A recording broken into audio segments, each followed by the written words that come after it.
Good evening. Welcome to the Midnight Paperback. The water you see is not here to show you the story. It is here to keep you company while you listen. So dim the lights, let the tank settle.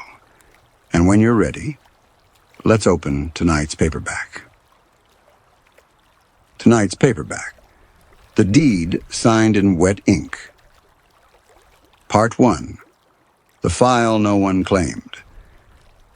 The ink on Margaret Alcott's signature was still wet. Margaret Alcott had been dead for 50 years. Nora Vale set the deed on her desk blotter and watched the blue ink spread. Not smear, spread slowly, the way fresh ink moves when it has somewhere to go.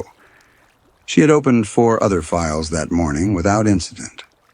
The Alcott estate had been in the queue since August, flagged delinquent. No heirs on record, no living claimants, no instructions. It should have taken her 40 minutes. She lifted the deed by its corner. Beneath it lay Margaret Alcott's death certificate, dated February 14th, 1974. A blue stain had settled in the lower left quadrant, directly over the word deceased. Nora looked at the stain. She looked at the signature. She looked at the death certificate. She opened her notepad and uncapped her pen.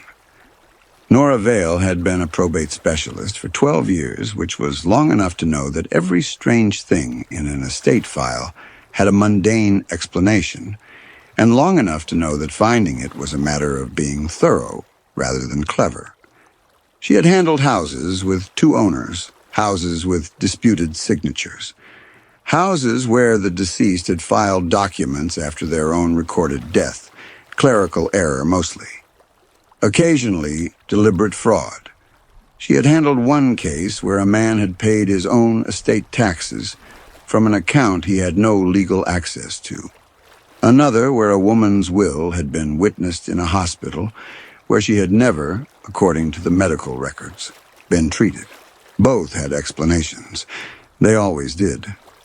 She had a method for files that resisted explanation, built over 12 years into something close to reflex. Square capitals in her notes for documents she did not yet trust, blue tabs for identity conflicts, yellow for title disputes, red, which she had used 3 times in 12 years, only when a file had grown past what her desk could handle. She took out a blue tab. She wrote the deed's notary number in square capitals. Delinquent estates arrived in batches late in the week, on the last day before a long weekend. The Alcott estate had been open since 1974. No heirs, no claimants, nothing unusual in the delinquency flag. She set 4 other files aside without deciding to. The notary stamp on the fresh deed was the first thing she checked. A name she did not recognize. She reached for the phone. The notary was real. She confirmed it in 7 minutes. Gerald Ash, Bridgetown, Nova Scotia, barrister and solicitor, called in 1989, commissioned as a notary through his practice, nothing against his name. The stamp was current. The seal's format was consistent with provincial standards. She had expected an error. She wrote notary confirmed valid in her notes and underlined it once. The 1974 death certificate was next. Margaret Alcott, born 1931, died February 14th, 1974, cardiac arrest, Alcott County. Filed by Dr. H. Millward, general practitioner, same county. Registration number, filing date, and issuing office, all consistent with provincial records of the period. She looked up Dr. Millward in the provincial medical registry. He had died in 1991. She drew a line through his name. She had 2 confirmed, authentic documents. Each one ruled out the other. She circled the date on the fresh deed, 2 days ago. Both documents were real. Both could not be true. The original 1974 probate file arrived by courier at 3 in the afternoon in a cream-colored envelope with a small red sticker that meant it had been pulled from physical storage. She had seen that sticker before. It meant the file predated the scanning program. It had been sitting on a shelf somewhere for nearly 50 years. She opened it beside the fresh deed. The estate contents were standard for a house of that period. Dining furniture in the east room, a bedroom suite, silverware service for 12, china with a single chip noted by the appraiser, household linens, one 1967 vehicle, personal jewelry at modest value, a shelf of books in the study, legal texts, 2 volumes of provincial land records, a ledger of household accounts, marked in a hand the appraiser described only as careful, and a black-bound appointment book noted as annotated. Personal correspondence had been disposed of prior to filing, per the executor. At the bottom of the final inventory page, in slightly smaller type, professional materials belonging to M. Alcott, to be retained by estate executor. Not for public inventory. She read it twice, then a third time. No description. No itemization. No named recipient. Not retained for beneficiary. She had seen that language in estates where a particular object was held for a specific heir. Not held pending claim. She had seen that too in disputed estates where ownership was contested. Neither phrase appeared here. Retained by the executor. Full stop. No instruction for what came after. Nora had not seen that language before. Not in 12 years. She set the page down. The office had gone quiet in the late afternoon way, phones muted, printers sleeping down the hall, the building making its low mechanical sounds. She had not heard anyone leave. The afternoon had gone gray while she was reading. She looked at the 2 documents side by side, the fresh deed with its wet blue signature, and the 1974 inventory with its notation. 2 deeds, 50 years apart, the same name. She wrote, Carver and Sons, Halifax, executor of record 1974. She looked them up, found a number, dialed it. The line rang once, clicked, and delivered a recorded message in a woman's voice that sounded older than the closure date. Carver and Sons had ceased operation in 2019. All archival requests were to be directed to the Nova Scotia Barristers' Society. She set the phone down. 45 years. Part 2. 45 years. The Nova Scotia Barristers' Society required 2 business days to process archival requests for closed firms. Nora submitted the Carver and Sons request on Thursday and spent the interim on the burial record, St. Anne's Cemetery, Alcott County. Burial permit, dated February 16, 1974, 2 days after the death certificate, which was correct, signed by Dr. H. Millward. She already had a line through his name. The interment record listed the plot number, the section, and the date. She wrote them down and moved on. The funeral home named on the permit was Greer and Son, Alcott County. They had closed in 1988. She wrote the closure date below Millward's name and looked at what she had. The people who had processed Margaret Alcott's death were dead or dissolved. Every official who had handled the 1974 paperwork was inaccessible in the same direction. She spent the rest of Thursday reading the file forward rather than backward. The original estate documents, then the subsequent decade, looking for any amendment, any dispute, any record of a beneficiary coming forward. There was none. The estate had simply remained open, inactive, unremarked upon, for 50 years. The Carver and Sons materials arrived Monday morning. The Barristers' Society had transferred them in 2 sealed archive boxes. She counted 41 folders, all labeled with the same estate name, spanning 45 years. She opened the oldest one first. Margaret Alcott Estate, 1974. Standard contents she had already read. She set it aside. The second folder, 1979. The estate had been formally renewed with the provincial registry. No beneficiaries listed, no disposal instructions, no legal justification she could identify for why an estate with no living claimants required renewal at all, rather than reverting to the province. Under reason for renewal, the Carver and Sons associate had written a single phrase, ongoing professional obligation.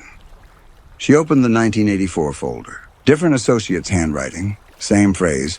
She opened all 9 in sequence and set them in a row across her desk. Ongoing professional obligation, 9 times, 1979 through 2019. In the later filings, the phrase had been shortened to OPO, as though it had become routine, something typed without being read.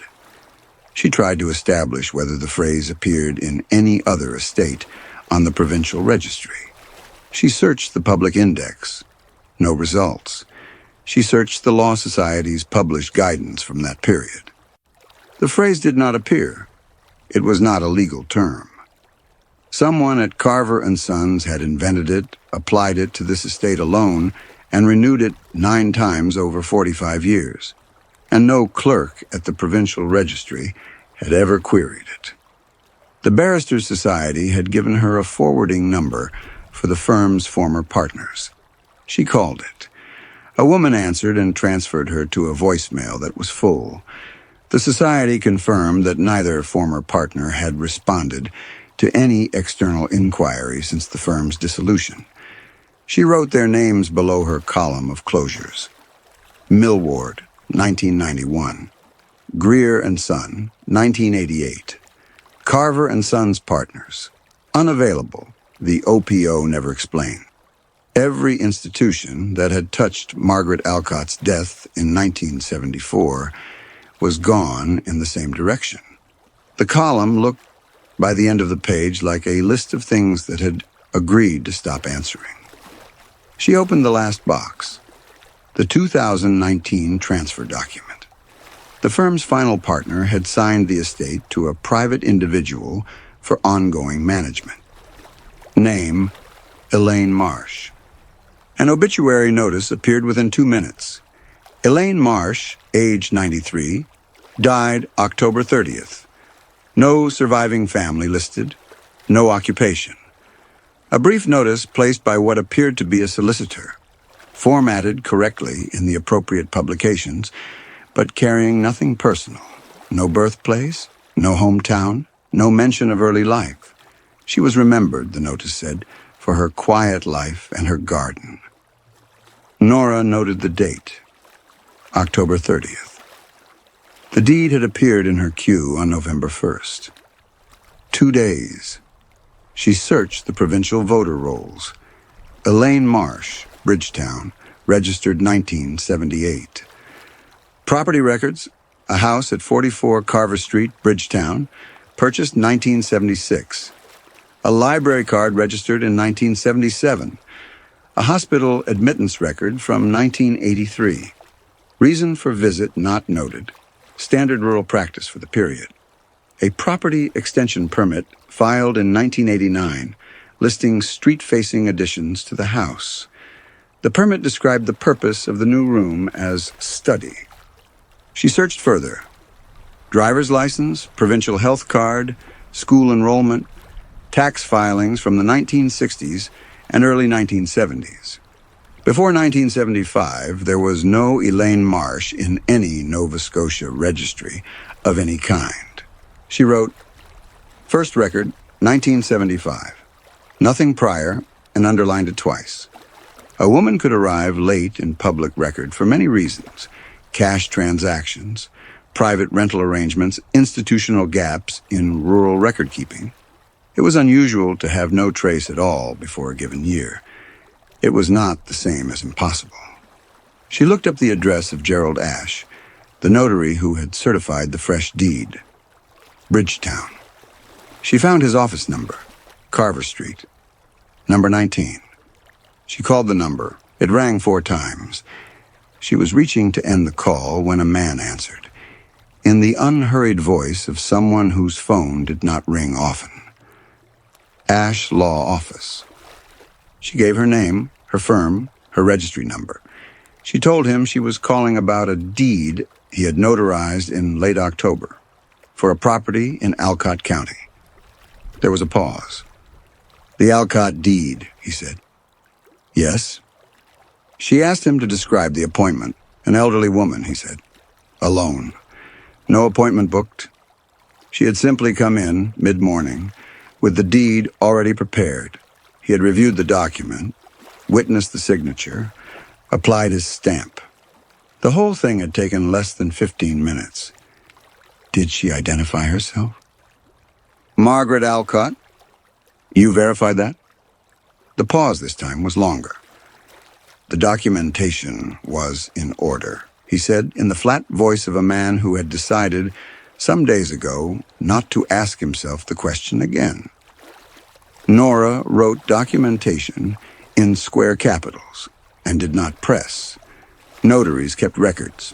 If this became what she suspected it was becoming, someone with more authority than she had would ask him properly. "Is there anything else you remember about her?" She listened to him think, then he said, "She signed it slowly." Slowly. People sign their own names fast. They've done it 10,000 times. The hand goes by itself.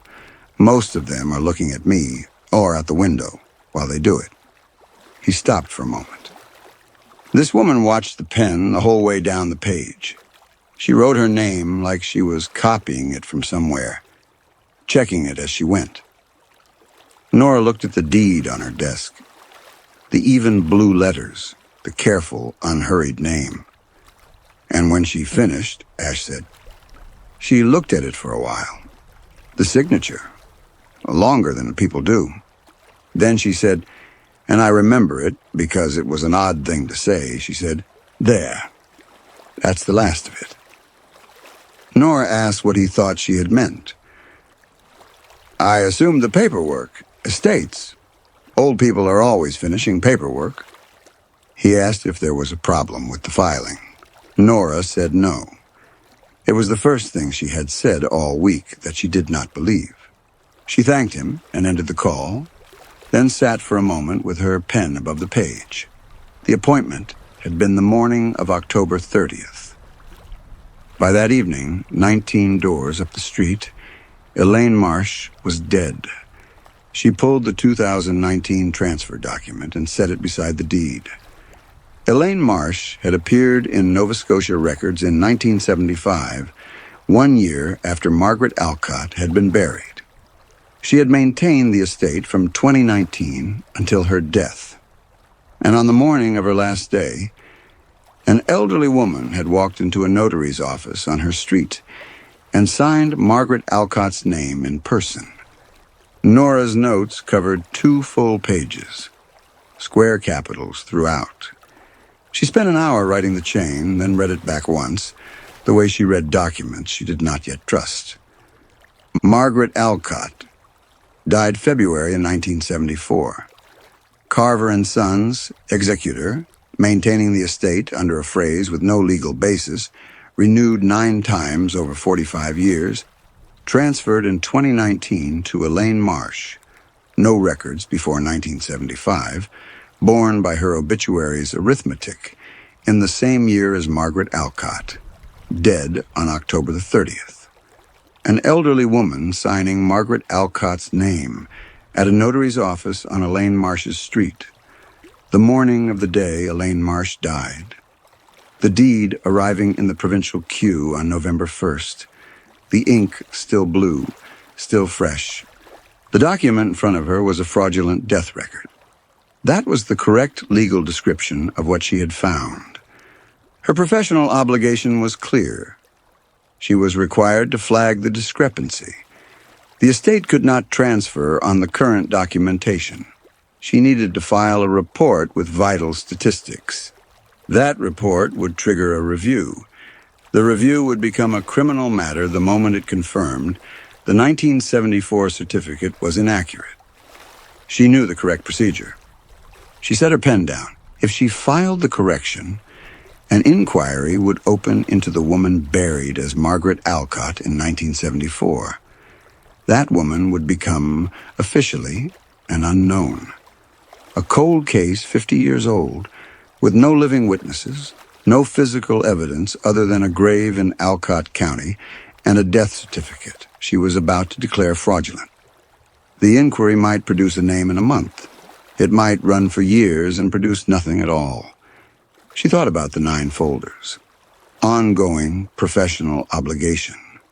Whatever it had meant, whoever had coined it, someone had found it sufficient reason to maintain an empty estate for 45 years. That was not a clerical habit. That was a decision made 9 times by people who were now inaccessible in the same direction as everyone else. The window behind her desk had gone dark. She looked at the clock, 7:10. She had not moved from her desk since noon except to retrieve the archive boxes. Everything else she had planned to work on that day sat untouched on the corner of her desk. She could not make this file clean. Correcting the paperwork would not repair what was underneath it. The paperwork was the only thing she could reach. She picked her pen up. She set it down. Then she noticed the envelope. It was at the bottom of the 2019 transfer materials, beneath the last of the 9 renewal folders, nearly flat against the cardboard. A cream-colored envelope, sealed. No firm letterhead, no return address. On the front, in handwriting she had not seen before. For the probate specialist, assigned to the Alcott estate. Not to be opened by legal counsel. Nora looked at it. She turned it over. The seal was intact. No date, no stamp, no case reference number. The envelope had traveled through the Carver and Sons archive for at least 5 years without being opened. 41 folders, 45 years of ongoing professional obligation. And at the bottom of all of it, a letter addressed to someone who had not yet been assigned. She set it on top of the file. She picked it up again. Part 3, the instruction packet. The envelope was lighter than she expected. She opened it. Inside, a single document folded into thirds. The paper was not office stock. It was heavier, cream-colored, the kind sold in stationery shops rather than printed in bulk. She unfolded it on the desk in front of her. At the top of the first page, before anything else, a number. She recognized the format before she recognized the number itself. Her first thought was that it was someone else's. A similar number, a digit transposed. The kind of error that happened when a document passed through too many hands. She had a professional license because her job required one, and because it was a number she had typed on forms so many times it had become automatic. The kind of knowledge stored in the hand rather than the mind. She counted the digits. The count was right. The format was right. She counted them again. The same sequence she had typed that morning on the header of a different file. Then she looked at the name written below it. She did not sit down. She was not aware, at this point, that she was standing. She turned the first page over, blank, then back, and began to read. The letter was 3 pages. The handwriting was very small. She held the first page at its edges, the way she handled documents she expected to need later. The number at the top of this letter is your professional license, issued to you by the province in the year you qualified. I wrote it there so you would know, before reading another word, that you were not chosen at random. She set the page down, picked it up again. In February of 1974, I left my house and did not return to it. What happened in that house always happened under my name. I needed my name removed from it. I understand that this will not satisfy you as an explanation. It was not intended to. She put the first page beside the deed. The blue stain had dried to a ring. She picked up the second. There was a woman who agreed to go in my place. I will not give you her name. Her name was never the point. She had reasons of her own, and I had mine. I did not ask her to explain them, and she did not ask me to explain mine. We were both done with things we had agreed, at an earlier time, to be patient about. She read the sentence again. Not the date, not the name. The word agreed. I maintained the estate under a different name for 50 years for the same reason one keeps a scar clean. Not because it was healing, because something develops if you stop attending to it. You will find, in the transfer documents, a firm in Halifax. That was convenience, not sentiment. When the firm closed, I maintained it again myself. I spent some time finding the correct person. I needed someone with no stake in the outcome and a professional obligation to report what they found. I found your license in the public registry. I read a summary of your completed cases. You do not leave errors uncorrected. That is the quality I required. There was a sound from the office next door, a filing cabinet, someone going home. She had not noticed when the window went dark. File the correction. Record my death accurately in the correct year. After that, the estate may transfer cleanly. I have no preferences about what becomes of the house. The woman who took my place in 1974 had particular ideas about who should eventually correct the record. She believed it required someone careful. I think you are the sort she had in mind. The letter was signed, Margaret Alcott, in blue ink, the same blue as the stain on the death certificate. Nora read it a second time from the beginning. It did not become shorter. She was aware, when she finished reading the second time, that she was standing at her desk rather than sitting in her chair. She did not remember standing up. She put the letter back in the envelope. Then she took it out and laid the 3 pages flat on the desk in order, beside the deed and the death certificate and the 1974 inventory. The papers covered most of the available surface. She had not noticed until now how much of her desk the Alcott file had claimed. She pulled the correction form from her bottom drawer. 2 pages, standard provincial format. She had filed 5 in 12 years. She filled in the basic fields first. Name of the deceased. Filing date of the original certificate. Province of origin, each in square capitals. The form's 3rd section asked for the nature of the discrepancy. There was a printed list with check boxes.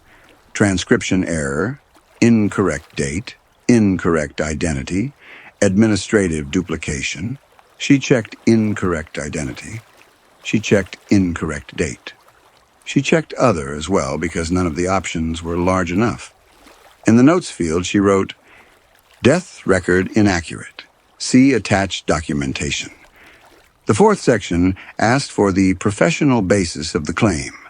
She wrote her license number and her firm's registry number and the case reference she had assigned the file on Thursday morning before she had understood what she was looking at.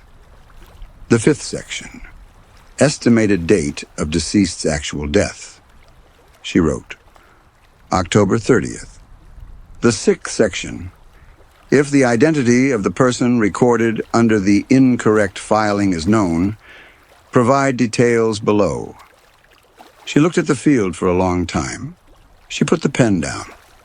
She looked at the letter, not all of it, just the last paragraph, and the signature in blue ink below it.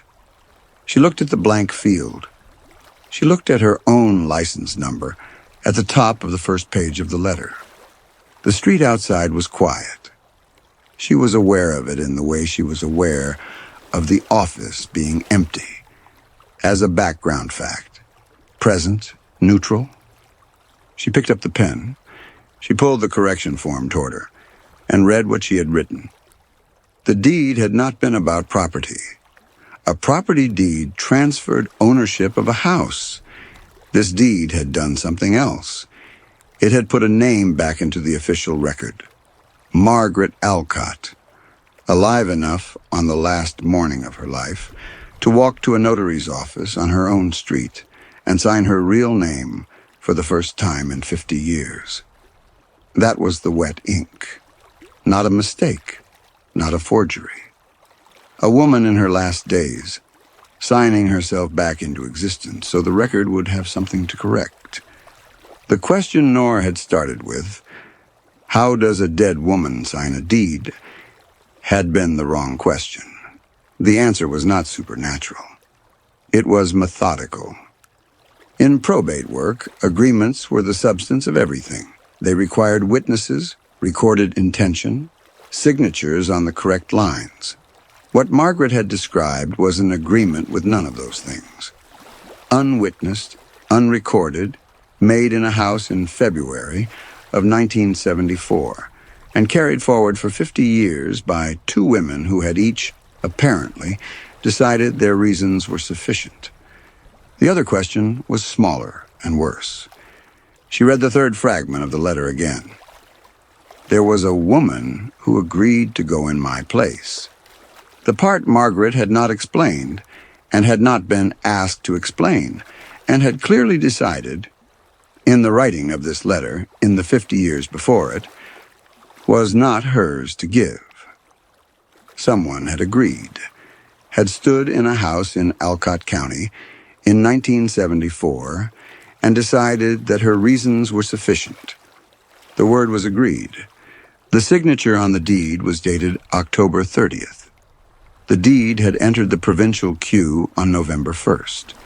She had opened the file herself 2 days after the pen left the paper, and watched the ink spread on her blotter. Ink dries in minutes.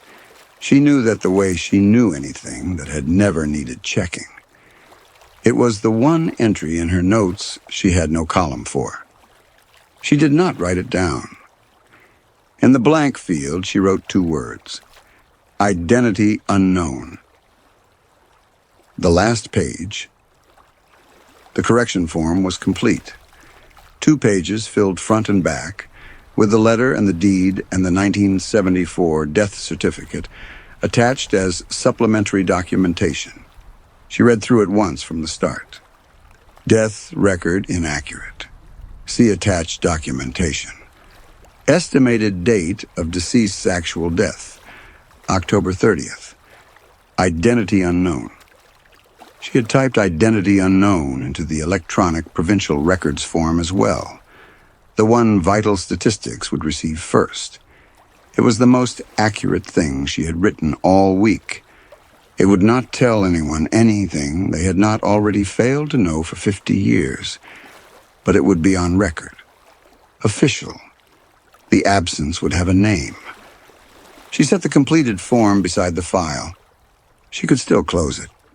She could note a clerical discrepancy resolved, reroute the estate to standard public auction, and leave the buried woman exactly where she had always been, under a name that was not hers, in a plot in Alcott County, registered correctly in the provincial cemetery records. No inquiry, no cold case, no official unknown. She looked at the ink stain, at the blank space above the notary's stamp where Margaret had signed. The form stayed on her desk for 3 days. She read it each morning. She did not change a word. She submitted the report at 5:17 on a Thursday in November. The estate sold in January to a family from Calgary. Vital Statistics opened an inquiry into the 1974 certificate in December. A detective assigned to the inquiry called Nora on the 4th of February. She gave a brief statement. She had nothing to add to what the file already contained. The inquiry had also requested the professional materials noted in the 1974 inventory. The Barristers' Society had no record of them. 41 folders, 45 years of renewals, and whatever the executor had been retaining all that time appeared nowhere in any of them. Before he ended the call, he mentioned that the original burial permit, the one signed by Dr. H. Millward in February 1974, had carried a second witness. Initials only, in a different hand from Millward's. M.A.